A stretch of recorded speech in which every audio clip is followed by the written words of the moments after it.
the Prime Minister of the State of Israel, Mr. Benjamin Netanyahu.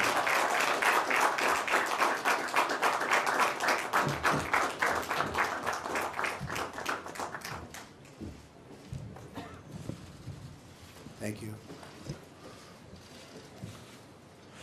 President Trump, Donald, Sarah and I are absolutely delighted to welcome you and Melania to the Prime Minister's residence in Jerusalem, the eternal capital of the Jewish people, the united capital of the Jewish state.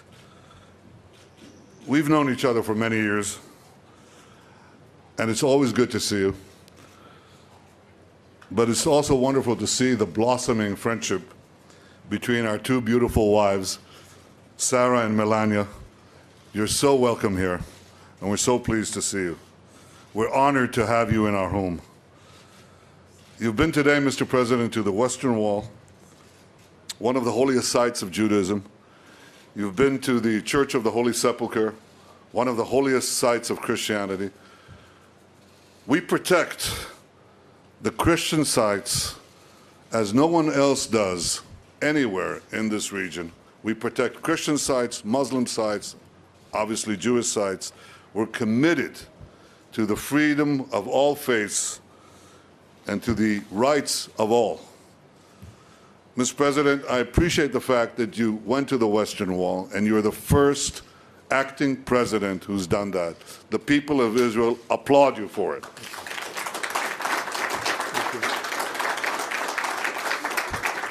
We had a terrific discussion today, and when I say terrific, it encompasses everything. We could talk about deregulation, we could talk about economics. I think we quote each other. We understand each other and so much of the things that we wish to accomplish for both our countries. But I want to thank you especially today for your deep commitment to Israel's security, its well-being, and its future.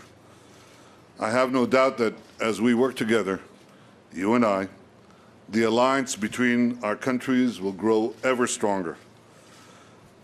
I want you to know how much we appreciate the change in American policy on Iran, which you enunciated so clearly just an hour ago. I want you to know how much we appreciate your bold decision to act against the use of chemical weapons in Syria. And I want to tell you also how much we appreciate the reassertion of American leadership in the Middle East. I look forward to working closely with you to confront the dangers we face together in this violent and volatile Middle East. I believe that together we could roll back Iran's march of aggression and terror in this region, and we can thwart Iran's unbridled ambition to become a nuclear weapon state. I also look forward to working closely with you to advance peace in our region, because you have noted so succinctly that common dangers are turning former enemies into partners. And that's where we see something new and potentially something very promising. It won't be simple, but for the first time in many years, and Mr. President, for the first time in my lifetime, I see a real hope for change. The Arab leaders who you met yesterday could help change the atmosphere, and they could help create the conditions for a realistic peace. These are all great signs on your historic visit. It's a visit that I think has echoed down the ages, because the great Abraham Lincoln is reported to have said that there was no city on earth he so much desired to see as Jerusalem. Well, Mr. President Donald, there's no city on earth where you are more welcome than right here with us in Jerusalem. Welcome to Jerusalem. Welcome to Israel.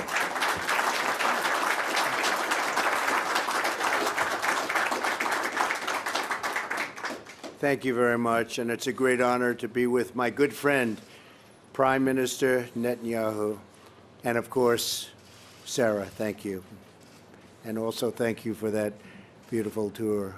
Melania is still talking about it. Thank you very much.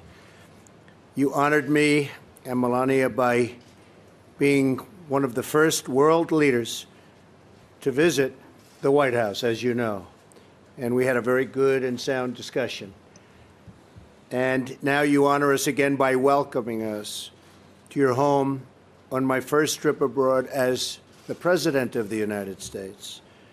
This is a land filled with beauty, wonder, and the Spirit of God. I've been amazed by the glorious and beautiful monuments and holy sites and the generosity of your incredible people. Thank you. Because it's all about the people. I was deeply moved by my visit today to the Western Wall. Words fail to capture the experience. It will leave an impression on me forever. Today we reaffirm the unbreakable bond of friendship between Israel and the United States. A friendship built on our shared love of freedom, our shared belief in human dignity, and our shared hope for an Israel at lasting peace. We want Israel to have peace. But we are more than friends. We are great allies. We have so many opportunities in front of us. But we must seize them together. We must take advantage of the situation. And there are many, many things that can happen now that would never have been able to happen before, and we understand that very well. That includes advancing prosperity, defeating the evils of terrorism, and facing the threat of an Iranian regime that is threatening the region and causing so much violence and suffering. During my travels, I have seen many hopeful signs that lead me to believe that we can truly achieve a more peaceful future for this region and for people of all faiths and all beliefs, and frankly, all over the world. In my visit to Saudi Arabia, I met with many leaders of the Arab and Muslim world, including King Solomon, who treated us so beautifully and really wants to see great things happen for the world. He really does. I got to know him well, and he really does. These leaders voice concerns we all share about ISIS, about Iran's rising ambitions and rolling back its gains, and about the menace of extremism that has spread through too many parts of the Muslim world. I'm encouraged that they pledge cooperation to confront terrorism and the hateful ideology that drives it so hard. America welcomes the action and support of any nation willing to do the hard but vital work in eradicating the violent ideologies that have caused so much needless bloodshed and killing here and all over the world. We are willing to work together.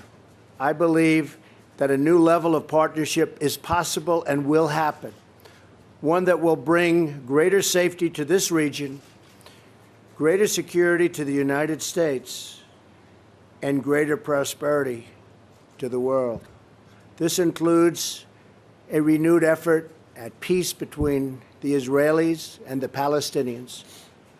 And I thank the Prime Minister for his commitment to pursuing the peace process. He's working very hard at it.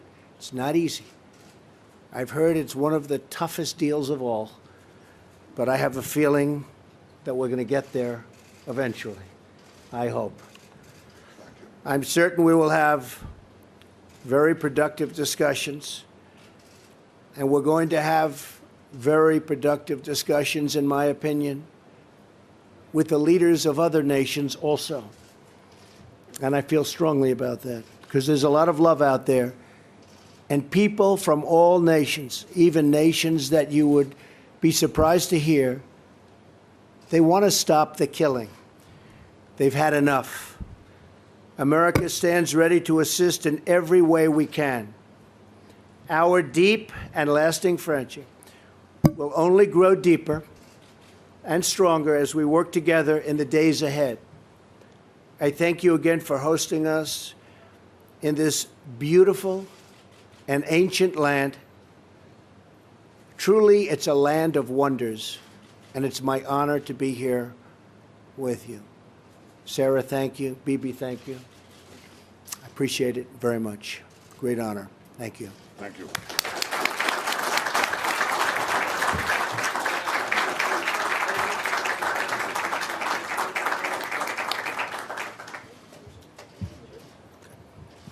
Where would you like us to stand?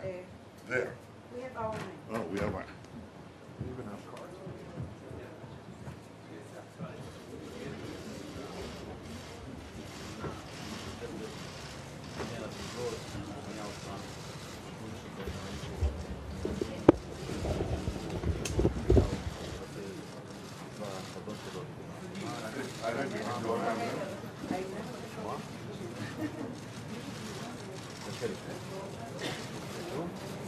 Thank you very much. Thank you.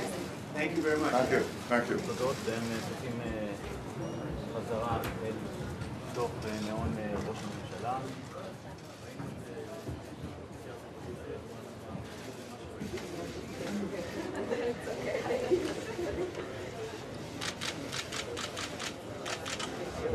I want to close the door.